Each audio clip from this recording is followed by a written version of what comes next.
এই প্রেসিডেন্ট তিনটা কারণে অপরাধী, যার বক্তব্য এই মহান সংসদে আমরা শুনতে পারি না।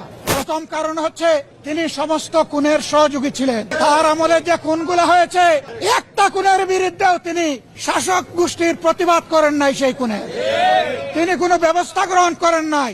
প্রেসিডেন্ট রাষ্ট্রের অভিভাবক হিসাবে তিনি জঘন্য অপরাধ করেছেন রাষ্ট্রের নাগরিকদের প্রতি। দ্বিতীয় কারণ ছিল, আপনারা জানেন, আগস্ট মাসের 5 তারিখ 24 সালে তিনি জাতির উদ্দেশ্যে ভাষণ দিয়েছেন। সেই ভাষণে তিনি বলেছিলেন যে তৎকালীন ফ্যাসিস্ট প্রধানমন্ত্রী পদত্যাগ করেছেন এবং তিনি তা মঞ্জুর করেছেন। পরবর্তী পর্যায়ে আপনারা দেখেছেন, দুইটা মিডিয়ার সাথে সাক্ষাৎকার দিতে গিয়ে তিনি তা অস্বীকার করেছেন, নতুন গল্প সামনে নিয়ে এসেছেন। তিনি জাতির সামনে মিথ্যাবাদী হিসাবে সাব্যস্ত হয়েছেন। দেশের প্রেসিডেন্ট মিথ্যাবাদী সাব্যস্ত হওয়ার পরে প্রেসিডেন্ট হিসাবে তার আর কোন নৈতিক অধিকার থাকে না। 3 নম্বর অপরাধ তিনি করেছেন, তিনি নিজের হাতে অর্ডিন্যান্স সাইন করেছেন। এই জুলাই অভ্যুত্থানের পরে ফেব্রুয়ারির 12 তারিখ নির্বাচন হবে।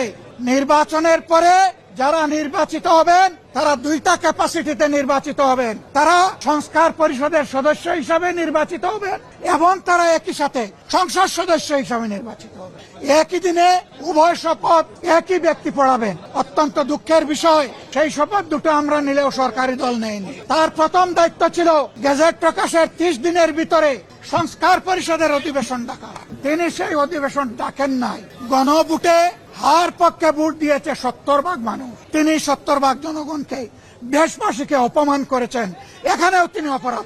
এই 3 অপরাধের কারণে আমরা তার ভাষণ শুনতে চাইনি এবং আমরা সরকারি দলকেও অনুরোধ জানিয়েছিলাম, স্পিকার মহোদয়কে অনুরোধ জানিয়েছিলাম তাকে যেন ভাষণ দিতে দেওয়া না হয়। তারা আমাদের কথা গ্রাহ্য করেন নাই। আমরা সংক্ষুব্ধ হয়ে সংসদ থেকে বের হয়ে এসেছি। আমরা আগামীতে এই সংসদে কোনো অন্যায়কে আমরা বরদাস্ত দিব না, বরদাস্ত করবো না এবং মেনে নেব না।